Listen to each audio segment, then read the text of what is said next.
Let's do it. So everyone, welcome to Into the Room. We're so happy to have those of you who are returning guests. Thank you again for joining me. My name is Sandra, and this is Into the Room. And for those who are new to this podcast, welcome. I'm so glad that you guys took time out of your busy day to join myself into the room and our wonderful guest, Woo-hoo. Mr. Richard Wilford, better known as a.k.a. Rick. Is that my Hollywood name so, now? say what now? Is that my Hollywood name now? That's it. Well, I mean, if you want it to be.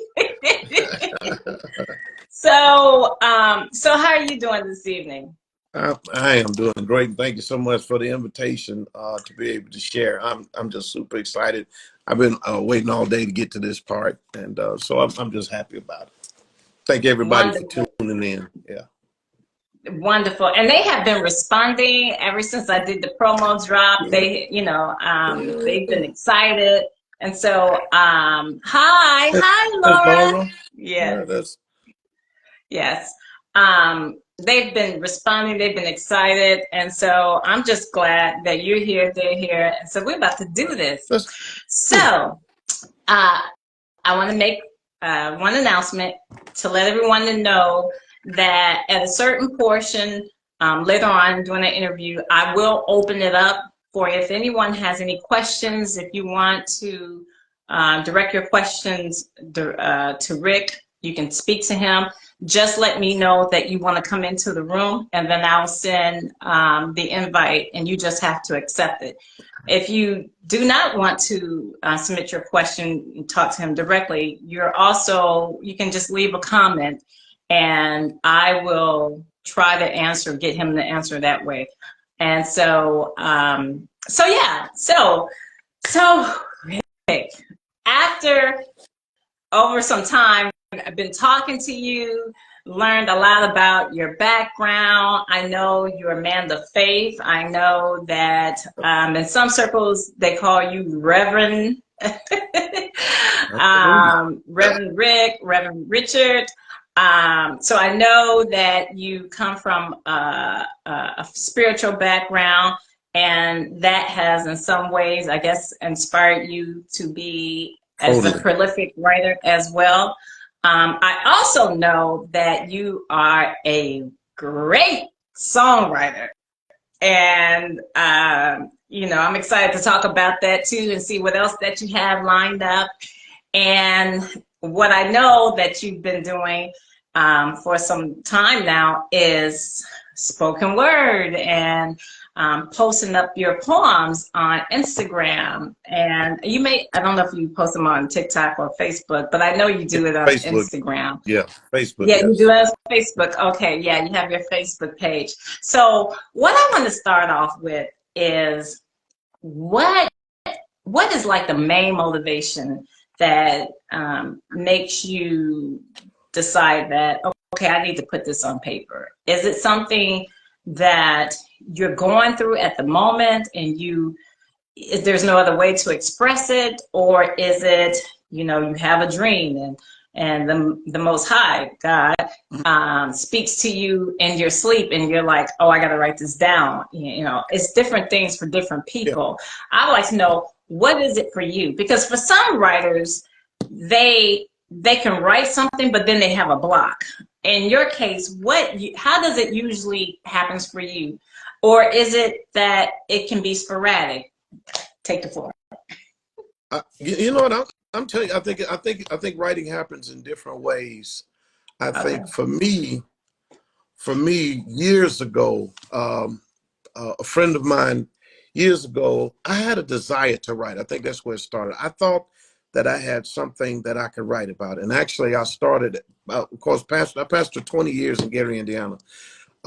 And pastors are readers and readers are writers, and so there's always writing. I had a desire to write, but I knew I had more to say than outside of just the scope of the biblical text.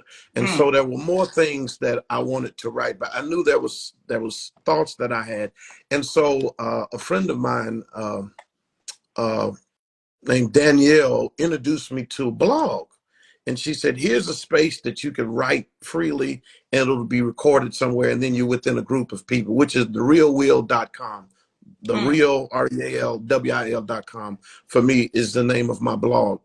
And there I could just write. I wanted to be able to just freely write and just exhaust my thoughts. And so that became a place that I could just write. And since then until now, I'm still writing, and very seldom have I duplicated anything, which is surprising to me. And that's why I tell people to write, because you never know how much you have within your head and in your heart. You just need a place to get it out. And writing becomes that becomes that avenue and or platform. And what happens is having thoughts and writing your thoughts out, for me, has went from writing my thoughts to publishing books. It's went to writing songs. It's for writing in for my own CD. It's went from even the jingle that me and Renee did for you. It went from that. It went from poems to spoken word, and so it just branches out like a tree. You just never know. But you just Right. but I just it started from there. From Uh, there. just yeah, just writing. So, If that answers so your question. as I was looking at, I noticed you've written 4 books, correct? Yes, published for you. Yes. Okay, you published 4 books. And one of the titles stood out to me is What Do You Do When It's Not Your Turn? Yeah. Can you give us a little bit about what that's about Yeah. and how did that even come about? Believe, believe it or not, What to Do When It's Not Your Turn was the second book published, but it was the first book that I ever wanted to write. Mm. And years ago, I never forget scribbling in that. In fact, I found the 2002, that's how I know how long ago it was. I found a manuscript of me writing about it in 2002. I didn't publish it to 2017, which lets me know that I had a thought almost 15 years prior So, to me hmm. writing it. And that's what I tell people, you have things within you and you have to Right. write. You just have to get it out. Just write, because we lose so much because we don't write. What to Do When It's Not Your Turn is somewhat of a business upward mobility book is what I call it. It's simply a book Mhm. that says, what are you going to do while you're waiting for your turn? Your turn. Right. In the intro of the book, I say the same thing I learned when I was in first grade and kindergarten is the same thing I learned about life in this business world. Hmm. That is, the teacher used to say, you all are dismissed to go out to the water faucet or the water fountain. Hmm. All of us would race and knock each other over trying to get into a single file line to get to that line first. And there was always some pushing and tripping and fighting and all of that. What I noticed about that and the same thing about life is, number one, there's enough water for everybody. Mm. So it's not gonna run out of water. Number Hmm. two, if you're patient and wait your turn, number two, your turn will come. Mm. Your turn will come. True. And number three, if you're impatient and will not settle down and learn how to be patient and wait your turn, you can either get taken out of the line altogether, or the teacher will put you in the back of the line. And in the book, I say maybe the reason why your turn hasn't come is because you haven't learned how to be patient. What we do is to get up in this world, we undermine, we backstab, we lie on, we cheat, um, we fabricate lies against people to get on top. When you don't, there's enough what? Listen, there's enough water for everybody. I don't want the whole pie. I just want my slice. Right. And I don't have to be jealous of you. I don't have to be envious of you. I don't have to Absolutely. backstab you. Actually, what I can learn to do is celebrate you. One of the things I Absolutely. talk about in the book is recognize that it's not your turn. It's not my turn right now. You know how many podcasts and interviews I watched? You know, I watched a million, but it wasn't my turn. And thank God for your invitation that now it's my turn. And so you can wait and be patient and work on you. And so I talk about what to do while you're waiting. There's some things you could do. David Hmm. is the example in the book.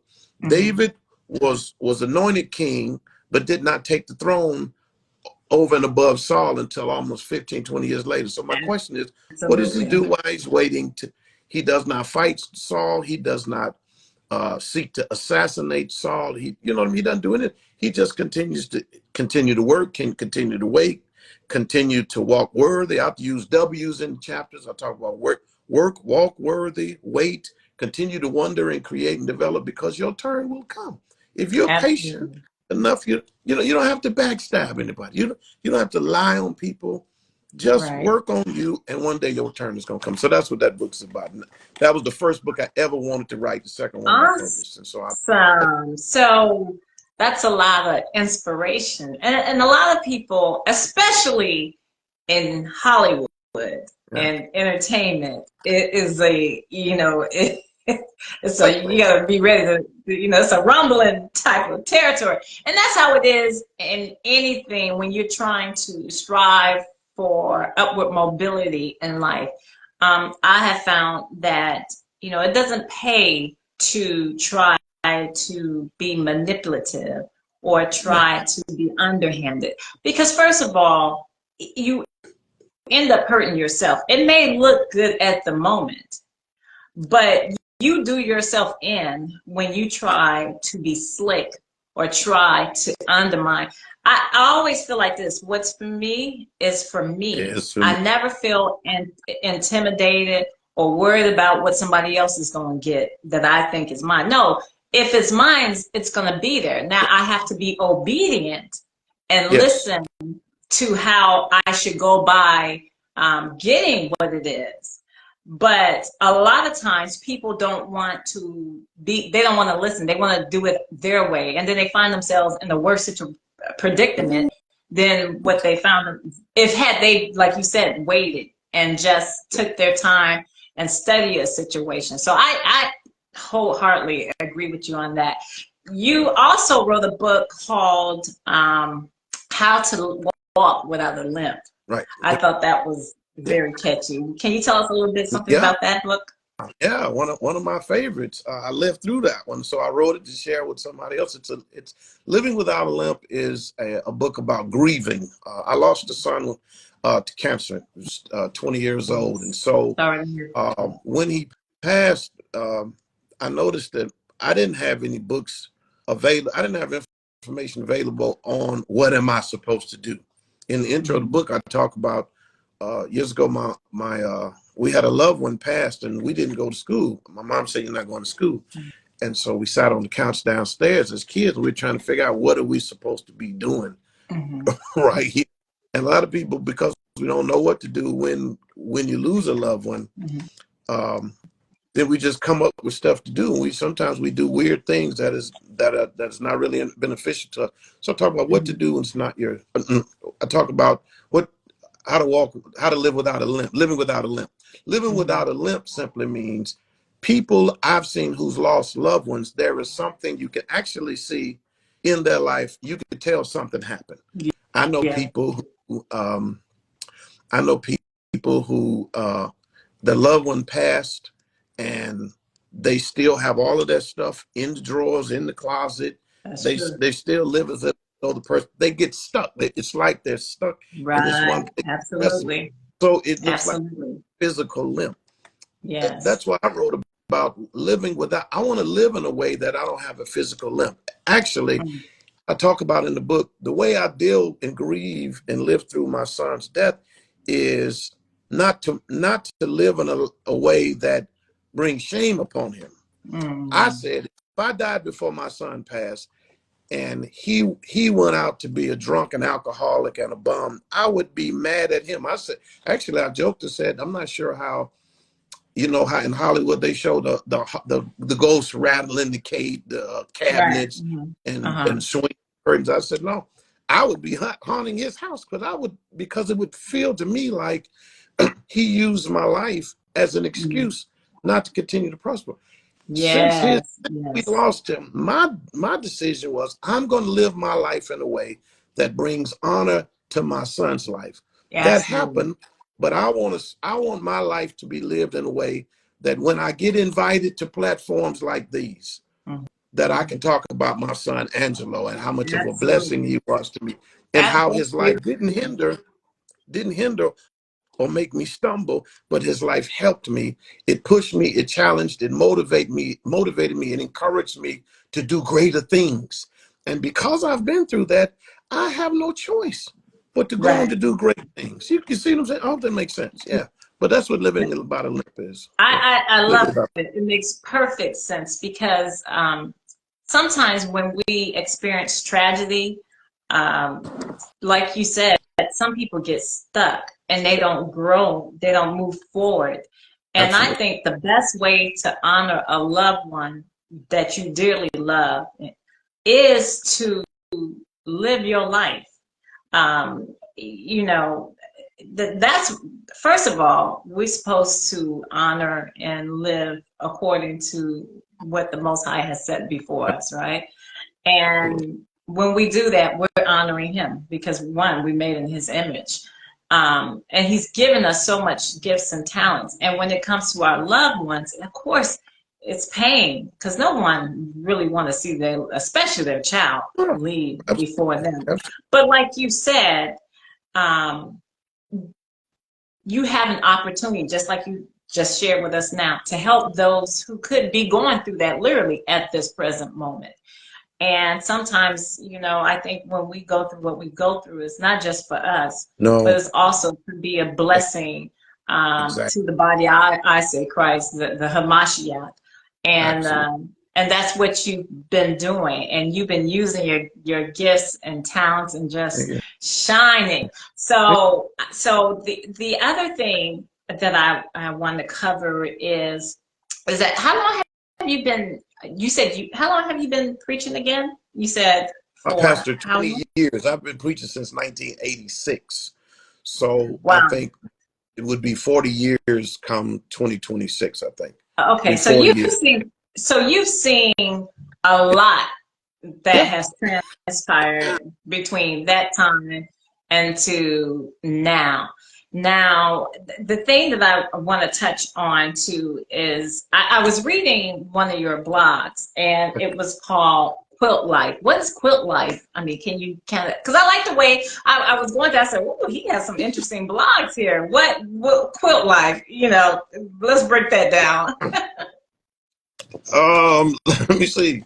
I'm because I write so much. I think Quilt Life was.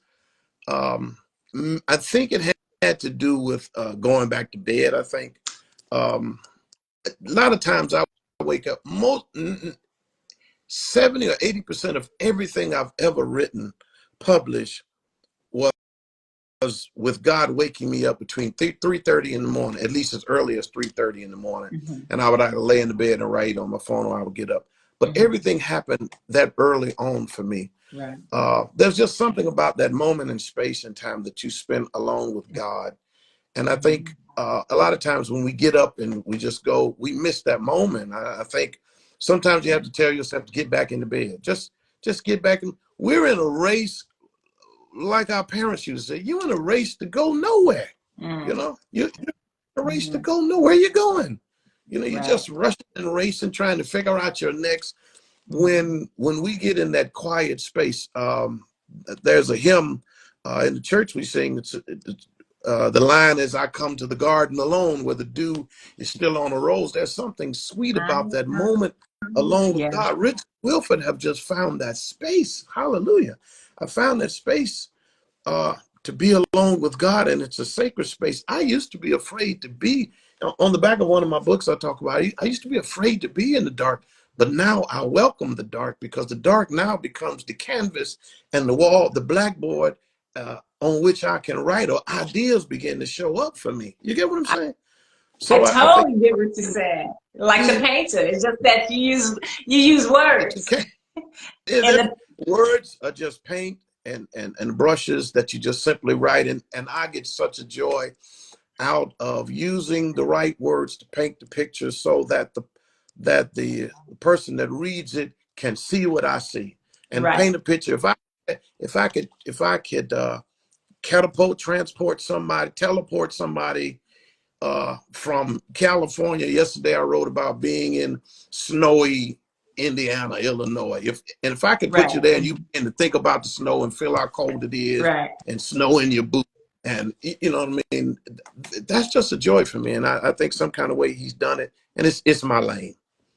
It's my lane, Awesome. and good Awesome. God, I love every bit of it. I love Awesome. So that's beautiful. So let's get into the songwriting because I know you are a fabulous songwriter as well. And one of the songs that you have is "Come Get This Love" that has charted to the #1 spot on the UK charts. Correct? yes, it did. Yep. Awesome. And it came out, I think it went in 2022, and it's still charting. It's still on the charts over there, correct? Yes, I think it's believe it's Yes. still on the charts. Yeah. So That is great. That is one. And Rajane, she is actually you two collaborated, and she's actually performing it on. I think it's on her Sovereign album, if I'm not yes, mistaken. yes. Yeah. Mhm. So I got a lot. so so that congratulations on the continued success. So how did you come with what? I mean, were you writing about somebody, or what made you write "Come Get This Love"? Let me tell you about songwriting. And I credit Rajane, and I credit Pastor Ferris Evans Jr. in Gary, Indiana, who also produced uh, my album as well. Those are Okay. friends here, Pastor Dwayne Coleman, and so many others, but Pastor Ferris D. Evans, Ferris Evans Jr. But there was a day when I said to myself, let me tell you how it all blew up for me, I think, in my own mind. Okay. One day I was going to the movies. I went to the movies. I had saw about almost 4 or 5 movies in the theater, brand new, the top movies. And I started either falling asleep or just getting up and walking out. And I would say stuff like I would be in the movies, the first 2 minutes of the movies, 15 guys have the one guy in the garage surrounded with bats and wrenches and I would say, well, they're not going to kill him. I don't care how bad it looks. They're not going to kill him because the whole movie's about him. The movie's about his name. And Right. so I would kill it for myself. So then everything became predictable to me. God, and I hope that helps somebody. Everything became predictable to me. So I said to myself, and this is just how it happened. I said, I went live and posted it years ago on Facebook. The conversation I had with myself. I said, if I could read a book, I used to be more of a reader. I used to call myself an avid reader. I should have stock in Barnes and Noble. I said, if I could read a book, I can write a book. I said, if I could buy a CD, support somebody, if I could go to a book opening, then I can do music with assistance and help and direction for somebody else. I could do music. I could write a song. And as many books I've bought, how many uh, openings of people's what do you call them? People book signings that I've been to. Uh, If I could go to the book sign with the right help, direction, encouragement, I can write a book. And so what happens, I turn inwardly, which is a book that I commit that I'm going to finish to write. I called it Mining, Mining, Mining Within. I began to turn inwardly. We have all been, Sandra, you included, we've all been supporters and celebrators of everybody else. We've been to yes. all of the bridal showers, all of the weddings, all of Yes. the signings, all of the song, you know what I mean, the music, the business launches. We've been to, but God has not just called us to be just a supporter of Right. everybody else. At some point, you have That's to true. turn and say, what is my contribution? I can Yes. celebrate everybody else. What's my? And so I began turning inwardly and began saying, what's going to be what has he placed within me? And when I turned inwardly, start looking at what I can do, everything that I began to see began to flourish. I began writing, began published 4 books. I had an idea for a song, and with Pastor Ferris Evans, I called him one day and I said, and me and him were not really talkers like that. I called him one day. I said, I got an idea for a song. He said, come to the studio at 6 p.m. tonight. I said, okay. I don't know if he was blowing me off or he was saying, okay, just come on, we'll see what happens. I went Uh-huh. at 6 o'clock. We had a song. We had a song done. You see what I mean? And from there, we went on to write with Rajane. When I met her, she had just written a song inspired by Angelo. It's how I met her, my son. And so Okay. when she gave us the song, I said, hey, I think I have a desire to write. Do you have any music tracks from producers? And she said, yeah. She started sending me stuff. Thus our relationship. And we Right. began writing, and we would co-write a lot of things. And here comes the song. Wow. And I said, one day I want, manifestation is real. It sure Man, is. It sure is. manifesting things is real. It doesn't come, it comes with work, and sacrifice, but manifestation is real. And having vision and seeing things. Kai Green says thoughts become things. Right. So that's what happened for me. We wrote it, the thing with the #1, and I said to myself, I said I wanted to write. If anybody else can write a #1 song, I said to myself, so can I. If You know, you get what I'm saying? one thing that, oh, I'm sorry. Did you, No, go ahead. okay. One thing that stands out for me with that on the personal is back in 2021, I had went to go see the Harder They Fall movie that was produced by Jay-Z and director James Samuel. Okay. And, when I watched that movie, I sat there in the theater and I was just like, I want to be in the Western. I remember saying, I want to be in the Western, right? And then I said, here we go. I said, I want to work with that director, James Samuel. I remember saying that. Come And on. so I left the movie and feeling all pumped, like I want to be in the Western now. And then 3 weeks later, I Look got at a that. call to be in a music video. I didn't recognize the artist at first because I was like, and then, I'm gonna be honest, I was like, it's a music video. I don't know. Yeah. Actors like to do, so I said, but okay, I'm gonna go do it. And when I got the breakdown of who it turns out it was the song that the director of How Do They Fall had written. Him and Jay-Z wrote the song. Wow. And it was their song, the title song of the soundtrack for the movie, The Harder They Fall. And I had the opportunity to work with these top producers and the director who's directed, I mean, she's been nominated for Grammys. Her name is Child, the artist. So she directed this music video, The Harder They Fall, featuring Coffee, who is a reggae artist. She's a Grammy Award winning, Okay. the youngest, I think, Grammy Award winning artist for reggae.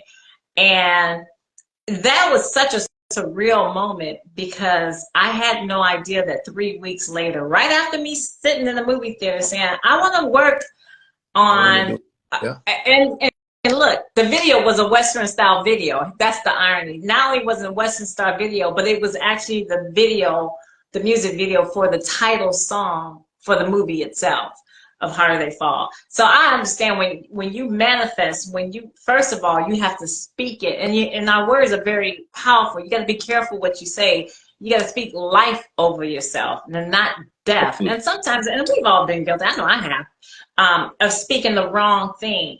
But when you learn how to start speaking life positivity over your circumstances or situations or what you desire, that isn't within the will, because you can speak something and it can happen, but was that really the will of the Most High? Was that His perfect Right. will, or was that something that you wanted? And so I totally can relate to the whole manifestation. Yes. So with you having experienced that and having your first hit on the charts, what would you want to do? You mentioned that you're working on your own album, and it's a spoken word album that you're doing currently Yeah. Well, working on? Or?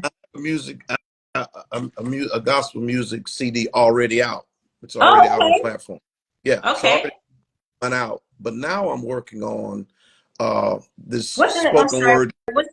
what's the name of the gospel album? Uh, What's the name of your gospel album that's out? purposeful, purpose, I'm sorry.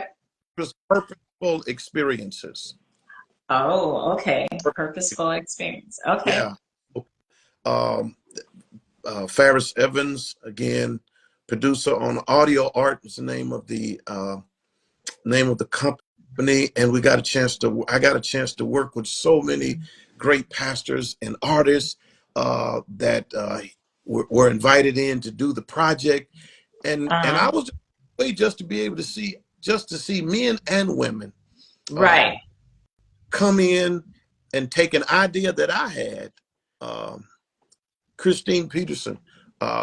I had a song that I could hear I can hear the lady's voice singing. I couldn't sing it because I'm a man, but Mhm. I would sing it to her in my voice, Mhm.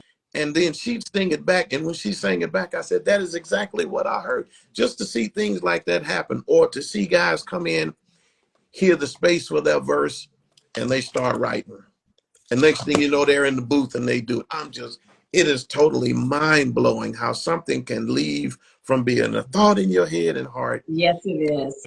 live into something that others benefit and enjoy from. Just an absolute blessing. But it come through metaphor. And so, and somebody said, I don't know who said it, but they said, the person who believes they can, and the person who believes they Yeah. can't, You cannot. is both of them are right. If you don't believe you Right. can't, if Right. you believe you can, then you can. Right. Well, to think negative, what a lot of people don't understand, to even think negative, it's a form of faith, but it's a faith of negativity. It'll come to Right, pass because it's a form of faith because you're putting it into right, action. But if it's negative, you're putting a negative faith into action, and that's what you don't want right. to do. You have to think instead of thinking, well, what if it can't? Well, what if it What can? What if it, if I never forget? When I years ago I was working for Polygram, and um, this one gentleman who worked there, and we were talking about, I think it was about mhm, acting, and I at the time, because this is years ago, this is over 20 years ago, and he said to me, he says, well, have you ever tried? And I was like, well, it's been a while. And I remember saying that to him. He says, well, Sandra, you're already at a no. Why don't you see if you can be a yes and go for it? And and I thought, well, I'm like, well, dang, I'm like, but that's true. You already at the no right, because you right. haven't tried. But nothing beats a failure but a try. And so, just ever since then, it's just certain things. I just put myself out there. I'm not, I just go for it. It's either, and I believe going to the source. If you're gonna get told no, then let it be the person who's in authority tell you no, not the Not not you. the middle people. If somebody, because it's just like shoot your best shot, and all they can say is no, and rejection is direction. Maybe it Mhm, wasn't that door, but it could mhm, be another door. It's like when you go and audition for roles and parts. I may not get that, but hey, I'm grateful for the fact that they even want to see me. Half a part of even doing anything, getting to any before any casting director, is being able to get seen. And sometimes that can be a challenge because they see people, pictures, headshots, resumes all day long. every So if someone makes the effort to send you a request, we would like to see you, that in itself is a blessing. Now whatever happens then, maybe you may not get the role or the part right then and there, but that doesn't mean that they can't call you back for something else. Or right. that could have been a preparation for the real big job that you're going Mhm. to do. So I totally get it. Which leads me to the next thing now, in terms of, because we're going to get to the acting too, because I know you did the play. You was in Sunday Morning. I'm going to get to that next. But what I want to ask, as far as the songwriting, are there any other artists you would love to work with? Yeah. w- one the local my local artists and family in our own city, Gary, in our hometown. I'm in Oceanside, California now, but I love my hometown. I said to a few people at home, I said, I don't know if I'll ever move back, but if I was to move back, the reason why I would move back is to continue to work with the gifted artists within our city, because we have so many great and gifted people right Mm, there in our small town of Gary, Indiana. But other than that, again, I think it's about vision. I see myself in spaces and places. And I follow Rick Rubin, and he talks about, one day you get in the room with these big people, you cannot be star-studded. When you get there, yep, you have to show up. And so I work on me in the third person. I work on Richard Wilford to perfect me, so that when I get in the room with these other people, I stay in my lane and I do my thing. You know what I mean? I do my thing absolutely. enough that I know how to just go do my thing. But I see myself there. I moved to California. I belong in California. Right, I belong here. I've been here in Hart for a long time. I'm where I'm supposed to be. Now right, it's just about perfecting who I am, stretching that God would stretch me to become what I'm supposed to be, and then connecting me with the people that I'm supposed to be connected to. And hey, when you talked about going to the Grammys, I'm like, I belong at the Grammys. You right, know what I mean? I don't know if that's right. weird, that's delusional, or whatever that No, is. It's not fair. I know a lady that said, I I I dream of Malibu. I want to be in Malibu. And I said to her, then Malibu is for you. If absolutely. you get what I'm saying, then Malibu is for you. You need to make your uh, set you a flight. You need to make you a vacation. But then Malibu, what's for you is for you, and that's what you have to figure out. Not want what everybody else wants, but what's for you.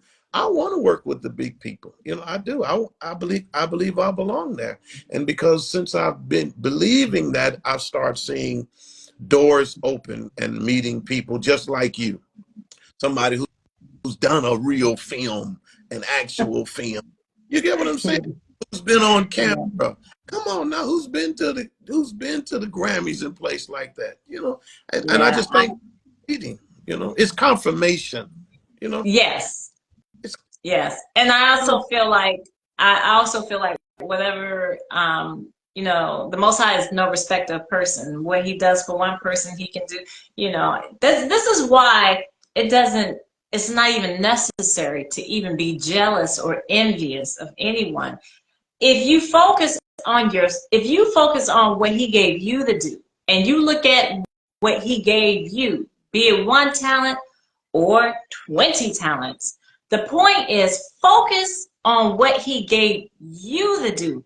If you're focusing on if it's singing, you want to focus on acting, writing. It could be medicine. You may want to go to, because not everybody's going to be in the entertainment industry. There's no, tons of, one of my guests, her name is Rosalind A.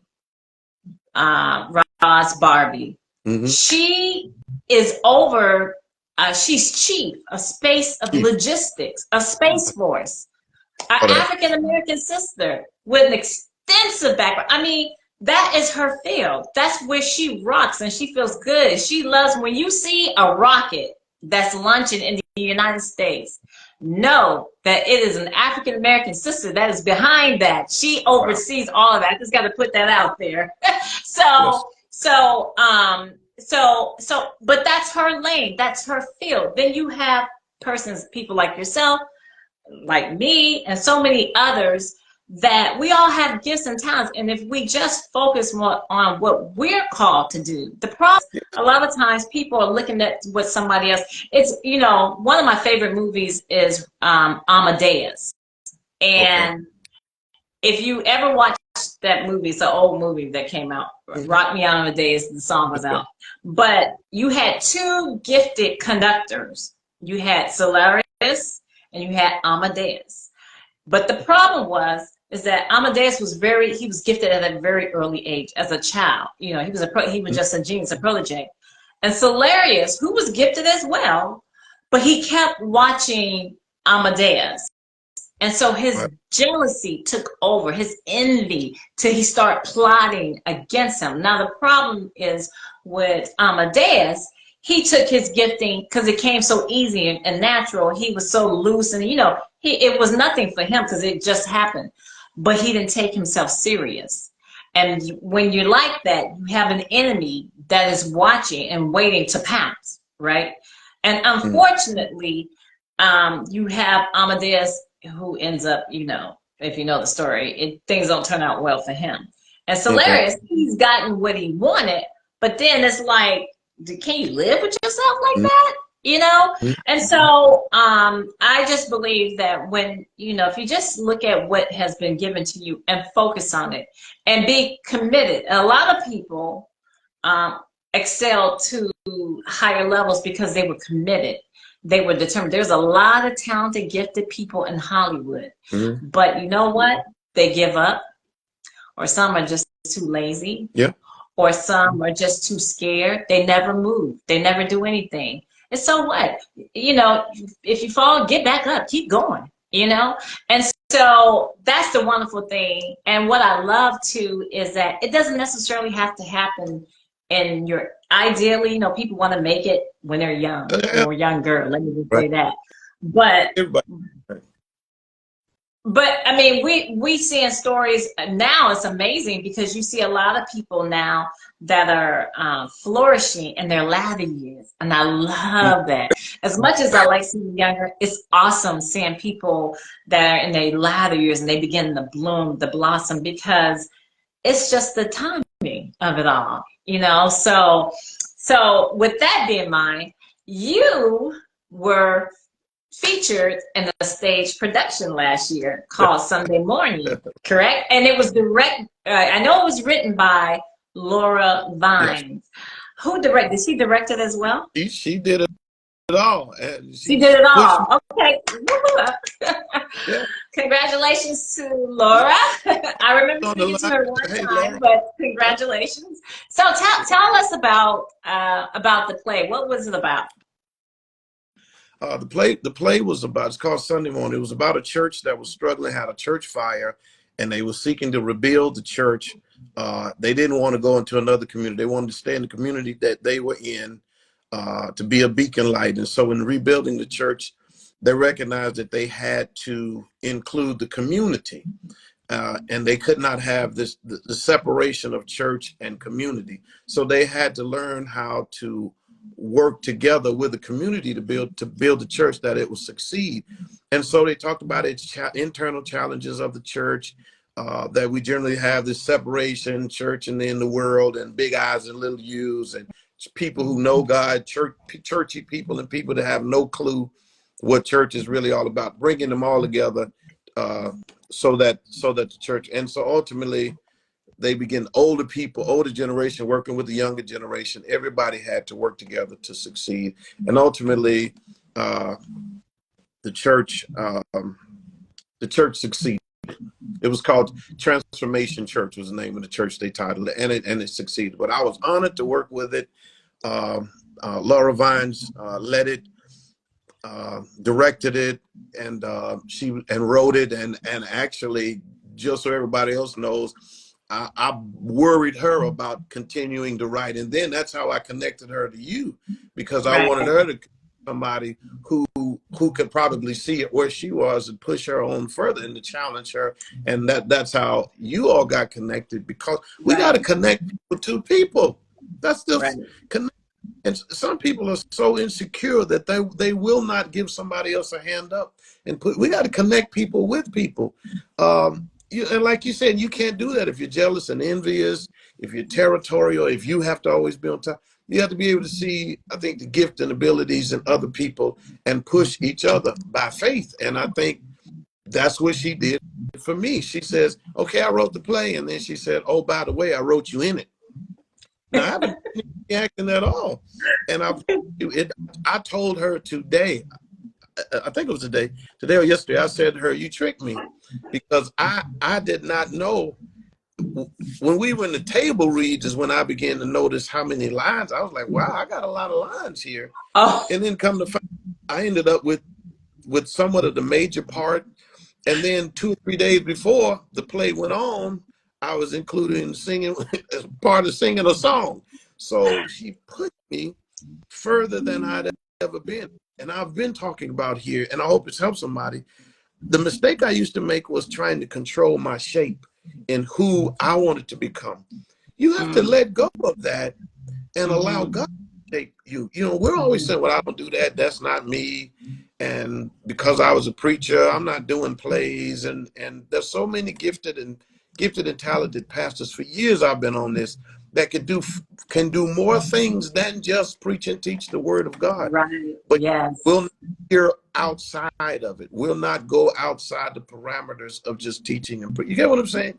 And so if Yeah. you just only do this and never discover, never try anything, the thing that you're avoiding may very well be the thing that can take the gift that you have that can provide for you, your family, your children and grandchildren, and offer fulfillment to you. Yeah. The Bible says a man's gift would make room for him and place him before great men. So it's important to expand. And one thing I found out as being an artist is usually artistic people flow in more than one genre. You know, Glad you it's said not unusual to find an artist that it usually if they can write. I've met people who can write, paint, sing. In fact, the guy that directed The Color Purple, he is a director. He's a filmmaker.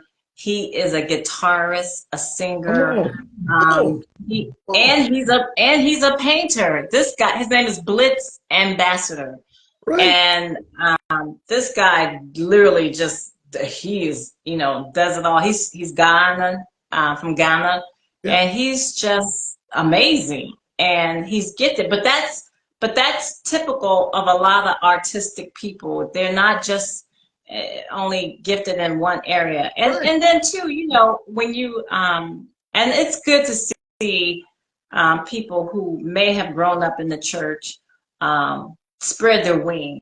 I don't, sometimes, and I know this has, and within our culture, when you grow up in the church, it's like, oh, you're not singing gospel or you singing R&B. You, Everything else is the devil.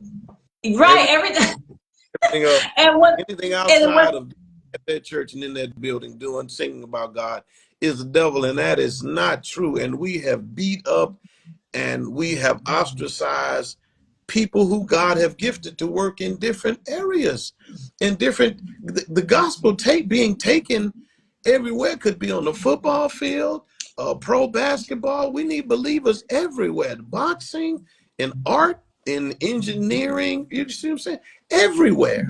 You know. we need to represent in all facets, at all facets of industries. And even, I mean, when you think of Christ, Yeshua, he didn't just hang around.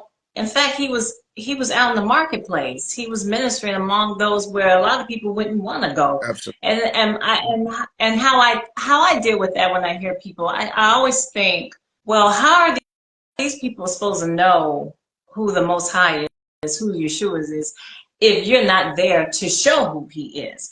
Just because you're in the world, that don't mean you have to be of it. Just because you're working in the entertainment industry, that don't mean you have to do what everybody else is Right. doing. That don't mean you have to sleep around. That don't mean you have to do. There's a lot of things people think. Well, you don't move. No, the devil is alive. you know. That's right. But if someone doesn't take a stand, then how are those people going to get delivered? The right. You get what I'm saying? Absolutely. So, right, so it's good that a person like yourself and so many others of us who are believers, but we're making our impact and whatever genre, a platform that we're being given, we are not stepping back because the devil doesn't step back. He steps up. No, And we no, can't absolutely. be all intimidated because he's stepping. No, we need to be even more like aggressive and be in there. So I absolutely agree with that. What I'm going to do now is I am going to, I had my computer on and I had you queued up and it keeps giving me some problems. So what I'm going to do now Mhm. is I'm going to open up the floor Uh-oh. for anyone who has questions for Rick, you're more than welcome to come in the room. If you would like to ask him a question directly, then please let me know, and then I will send you the invite. And so type it, because I'm looking at the comment section. And I see Lock and Chocolate Drops says, "Preach, Pastor, preach." Okay, T has a question. My friend T. Okay, hold on, T. Okay, so T is coming. Okay. I just accepted it, T. So hopefully you'll be able to come in. Yeah, this is good. Okay, wait a minute. Hold on, Hey, T. T. Hey. I hear you, T. Can Yeah. he see you? See and I hear. can Yeah. Can you see her, Yes, I Rick? can hear. Yes. Oh, you can see. Okay, so we're having another one of those moments again. But okay, go ahead. Go ahead. Go ahead. I'll see it when I watch it later. Okay, hold on. Okay, go ahead. Ask your question. Okay, so this is my thing. I really don't have a question per se. I'm just intrigued by the conversation, by the all the knowledge that you're giving is dead on. And so I just wanted to say that, like, you speaking some good Right. stuff, brother. Right. I really wanted to say that Thank to you. you so much. Thank you. Hey, we only live once, right? Live Only live once. once. And I heard Viola Davis say it the other day. She said most dying people's regret is they regretted what they did not do. Exactly. I'm not going to my grave regretting And that see, I was like that one time. One time I was so shy, I wouldn't even be on here talking to you. yeah, And Sonya was like, no, you got to get out of that. We got to start, just doing things or whatever. So I said, yeah, I'm gonna just start, because I would be like, well, I wish I woulda, I wish I coulda, and then it done passed me there, by. there you somebody, go. somebody else did do it, and they just living the life. And I'm like, gosh. So all the stuff that you was just talking about on here, I mean, you dead on. Beautiful. Thank you. Listen, let me tell you what I just want to share with you, and thank you so much for your encouragement. I prayed a prayer years ago. I said, Lord, stretch me beyond my own recognition of myself, Yes. and then burn my house down so I can't retreat back to it. Mm, And what I meant by that was, Lord, mm, stretch me so that I don't even recognize me, because the me that I know has limitations. So right. stretch me so that I don't even know me. And I promise you, a couple years later, I walked past the mirror and I'm like, I don't even know that dude Oh, anymore. And I wow. said, but that's because I'm becoming what God wants me to be. Yes. And you can't do that if you keep controlling who you think you are and who you think you're. You have to let God do the chiseling, the shaping, like the potter in the clay, the chisel with the hammer. You got to let him do it and trust that. I just said today in Sunday school, I said, the problem with us is we trust more in beauticians, cosmetologists, and Mm, barbers. mm, We sit in chairs and let them people cut, paint, curl, and change all of us, and we don't even look at the end. mm. And they say, "Don't worry about it. You're gonna love it." And we trust more in them instead of God. You got to Okay. trust God. You got to say what. Go ahead. You gonna say something, Sandra? Yeah. The clock is on me, is turning off, but it's gonna turn off, and then I'm gonna come right back on. Oh, Everyone come back on. Okay. oh, okay. Okay.